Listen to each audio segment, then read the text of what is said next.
año es aproximadamente 600 AC. El lugar, la antigua Jerusalén. La situación no es buena.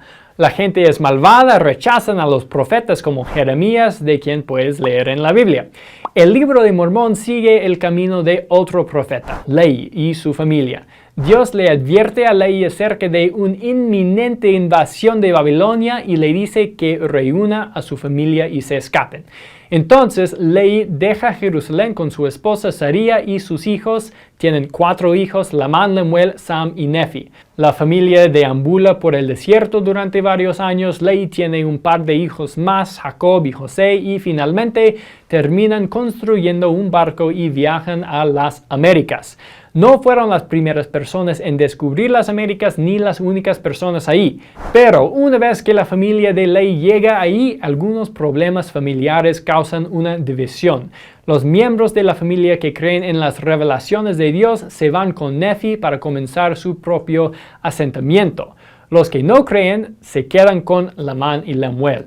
Este es el fundamento de casi el resto de la historia del libro de Mormón. La Iglesia de Jesucristo de los Santos de los Últimos Días, comúnmente conocida como Mormones, fue fundada por el estadounidense Joseph Smith el 6 de abril de 1830 en el oeste de Nueva York. La iglesia se considera a sí misma como la única iglesia verdadera y viviente sobre la faz de toda la tierra. Además de la Biblia, su cuerpo doctrinal se completa con el Libro de Mormón, entre otros, escrito por Smith y considerado un texto sagrado, según el cual Jesucristo habría visitado en persona América después de su resurrección. La iglesia dice estar conformada por 14 millones de personas. Poco más de la mitad viven fuera de los Estados Unidos. México es de los países con mayor afiliación, seguido por Canadá. Su estructura y forma de organización es de la misma manera que Cristo organizó su iglesia en los tiempos del Nuevo Testamento. Está dirigida por un profeta que se desempeña como presidente de la iglesia. Su sede internacional se asienta en Salt Lake City, Utah, Estados Unidos. Defensores de los valores de la familia, pesa sobre la iglesia el estigma de la poligamia practicada por sus fundadores. Pero la verdad general es que sí, obviamente la Biblia es considerada un libro muy importante. Esto viene a raíz de que nosotros también tenemos el libro de Mormón y piensan que por tener el libro de Mormón solamente nos enfocamos en ese libro. No, más bien el libro de Mormón realza la Biblia porque en casi todo el libro se mencionan muchos versículos de la Biblia. Y de hecho uno puede entender mucho mejor el Antiguo y el Nuevo Testamento gracias al libro de Mormón. Y tampoco tenemos preferencia entre el Antiguo y el Nuevo Testamento. Para nosotros todos los libros canónicos son importantes. De hecho sabemos que hay muchos libros inspirados porque la revelación no para y el Señor siempre está buscando hablar a sus hijos por medio de palabras inspiradas. Entonces nosotros creemos que hay varios libros importantes que nosotros podemos leer aparte del libro de Mormón, aparte de la Biblia, y no podemos decir como que ya es suficiente con tener la Biblia, suficiente como que ya el Señor no necesita decirle más nada a sus hijos y con lo que está allí está bien. No, sino que a principios del siglo XIX existía en el noreste rural de Estados Unidos un gran fervor religioso de numerosos grupos. Muchos granjeros llevaban una vida tan dura como el suelo pedregoso que labraban. En su afán por obtener algo mejor, se dejaban seducir por historias que pululaban por doquier acerca de tesoros escondidos. Así que registraban las colinas, montes y montañas equipados con piedras mágicas de videntes, conjuros y varas de zahoríes.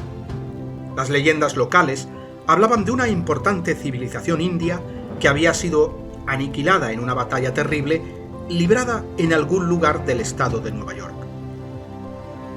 En este ambiente de fervor se crió el joven José Smith. Un día de otoño de 1823, este joven de 17 años le contó a su familia que un ángel llamado Moroni le había mostrado unas planchas de oro antiguas. 4 años después, afirmó que había recibido las planchas y el poder divino exclusivo de traducirlas, lo que requería el uso de una piedra especial llamada piedra de vidente y un par de anteojos de plata mágicos que tenían 2 diamantes pulidos de 3 facetas engarzadas en los vidrios. Smith advirtió que si otros veían las planchas en esos momentos, morirían al instante. José Smith dictó la traducción de las planchas a varios secretarios debido a que no sabía escribir bien. Sentado tras una cortina, relató una historia que supuestamente compiló un hebreo de nombre Mormón. Según Smith, las planchas estaban grabadas con escritura egipcia reformada, más concisa que la hebrea. En ellas se explica que Mormón y su hijo Moroni estaban entre los últimos sobrevivientes de una nación llamada los Nefitas, un pueblo de piel blanca, descendiente de los hebreos, que habían emigrado a América alrededor del año 600 a.C., huyendo de la destrucción de Jerusalén.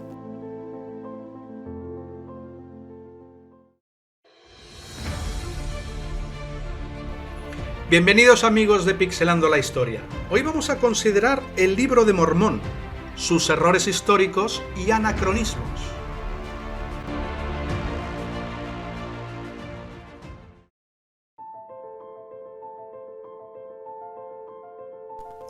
Este relato explica que Jesús se había aparecido en América a esta nación después de su muerte y resurrección, y había escogido a 12 apóstoles nefitas. Los lamanitas, otro pueblo también de ascendencia hebrea, eran rebeldes y violentos, de modo que Dios los maldijo oscureciéndoles la piel. El relato de Mormón es básicamente una crónica de las sucesivas batallas entre estas dos naciones. Los nefitas se pervirtieron y con el tiempo fueron aniquilados por los lamanitas, que fueron antepasados de los indios americanos. Se asegura que el hijo de Mormón, para entonces el espíritu Moroni, le había entregado dicha historia grabada en planchas de oro y lo había comisionado para restaurar la Iglesia de Cristo.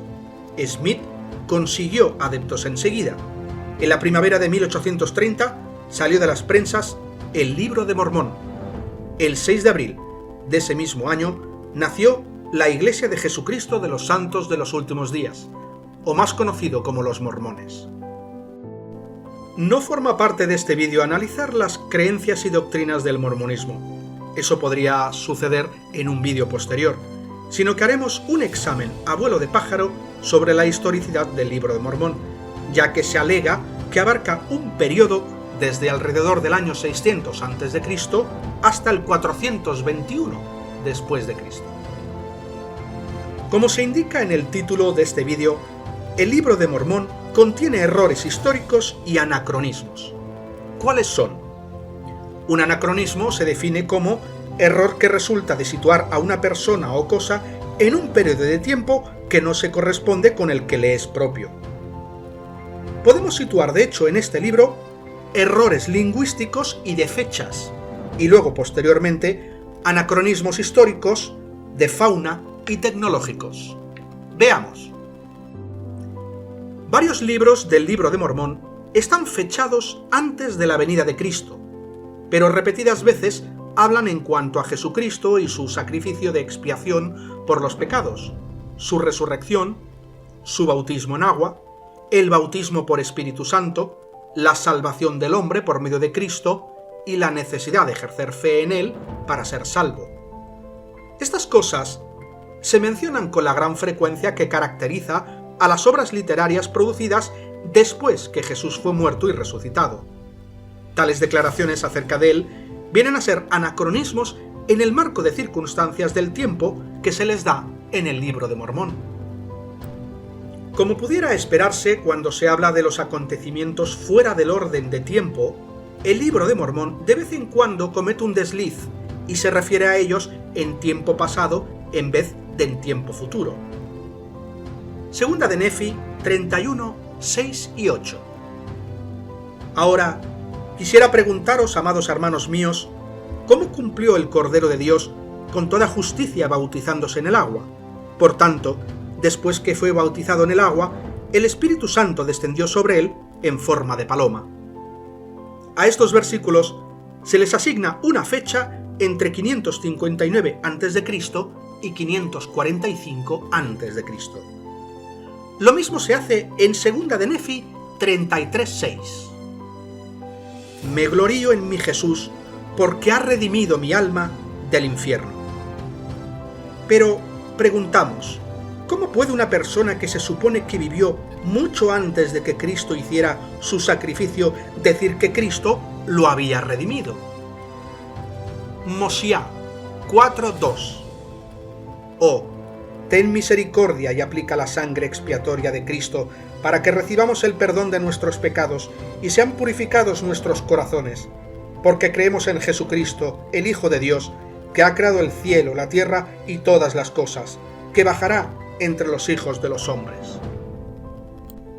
¿Cómo puede un pueblo clamar por el perdón de pecados por medio de la sangre expiatoria de Cristo mucho antes de que esa sangre se derramara y en un tiempo en que al pueblo de Dios se le requería que confiara en los sacrificios de los animales de la ley para la expiación de los pecados?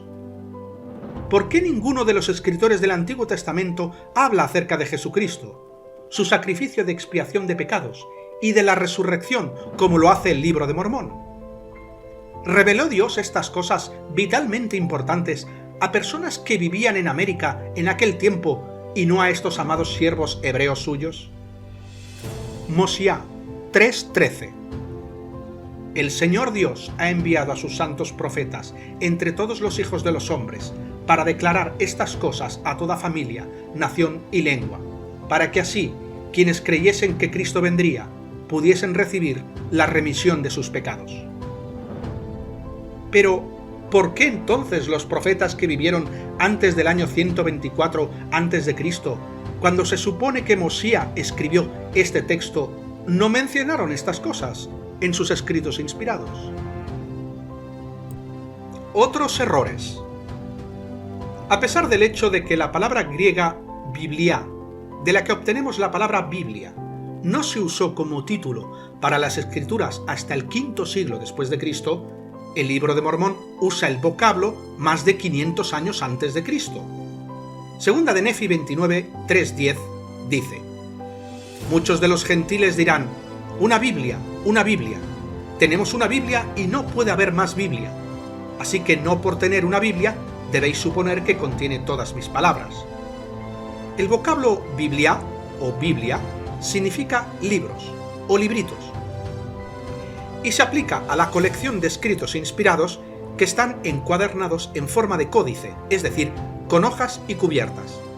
Ninguna colección semejante existió cuando se supone que fue escrito Segunda de Nefi. Una cosa muy notable con respecto al Libro de Mormón es las frecuentes citas que hace de la Biblia según la versión autorizada del rey Jacobo.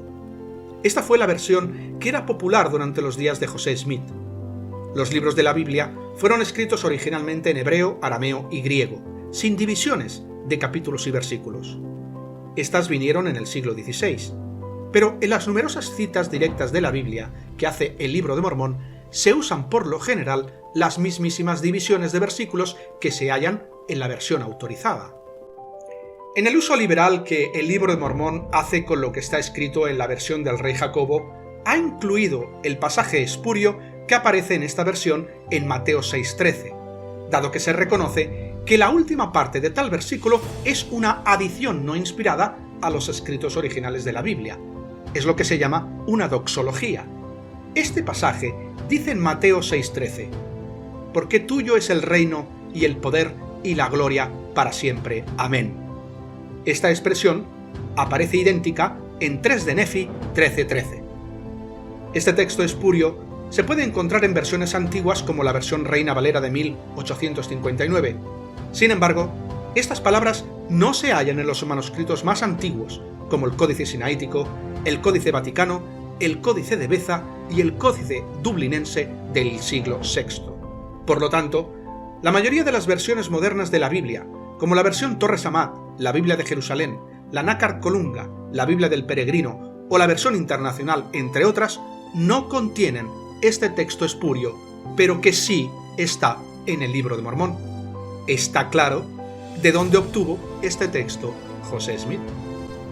El libro mormón La Perla de Gran Precio explica que a un tal profesor Charles Anton se le mostró una copia de algunas inscripciones y declaró que eran genuinas y que la traducción era exacta.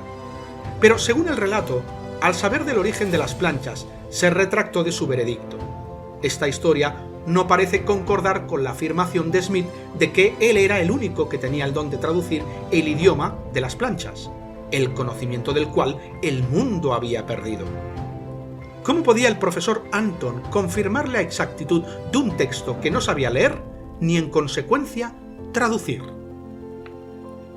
El Libro de Mormón cita muchos pasajes de la versión del rey Jacobo de la Biblia, cuyo inglés ya se consideraba arcaico en los días de Smith. A algunos lectores les ha perturbado que el Libro de Mormón, el más correcto de todos los libros, copia al menos 27.000 palabras directamente de una traducción bíblica que presuntamente está llena de errores y que Smith, más tarde, se comprometió a revisar.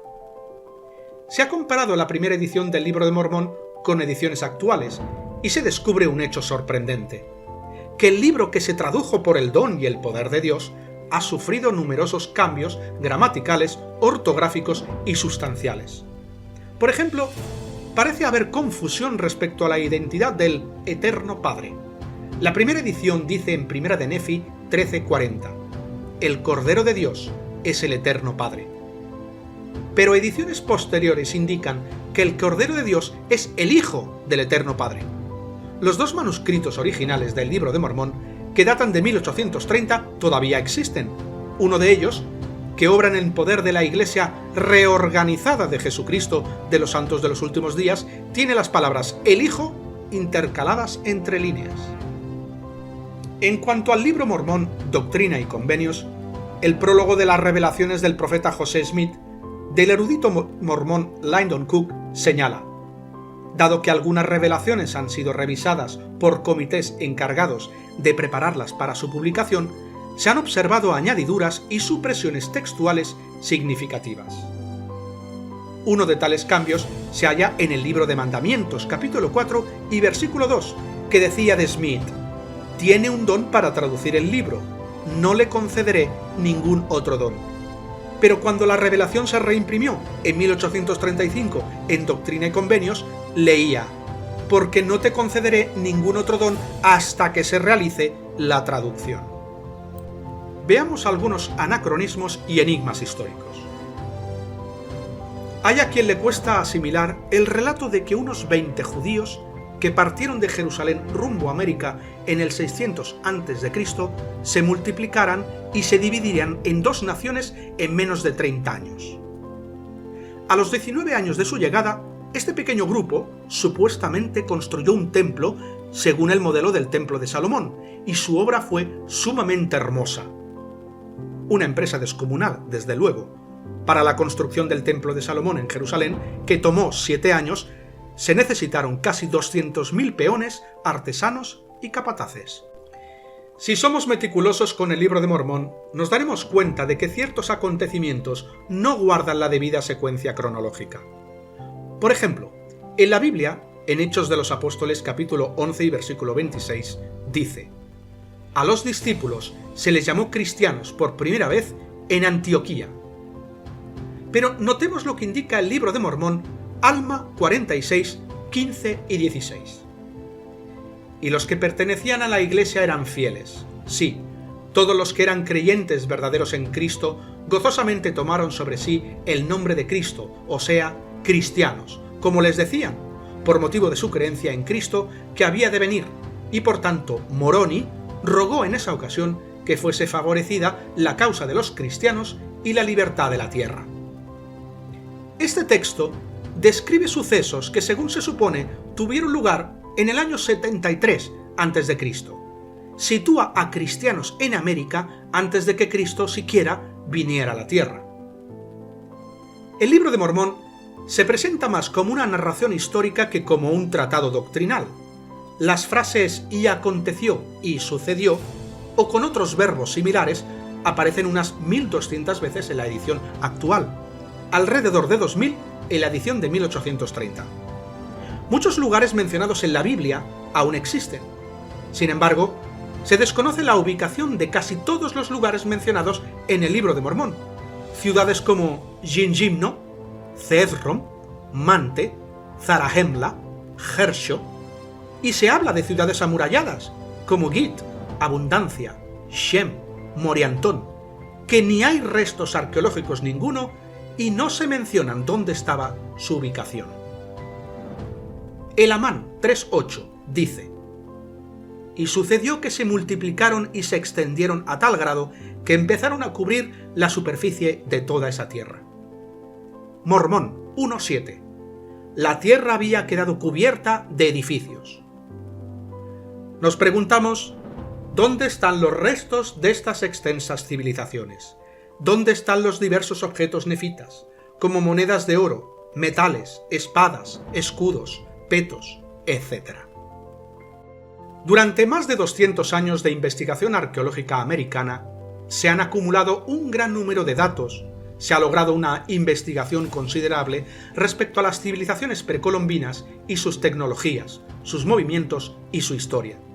Entre ellas están las civilizaciones mesoamericanas originarias, como la maya, la olmeca y la zapoteca, las cuales tuvieron su esplendor aproximadamente durante el periodo en el que se estima que ocurrieron los hechos del Libro de Mormón.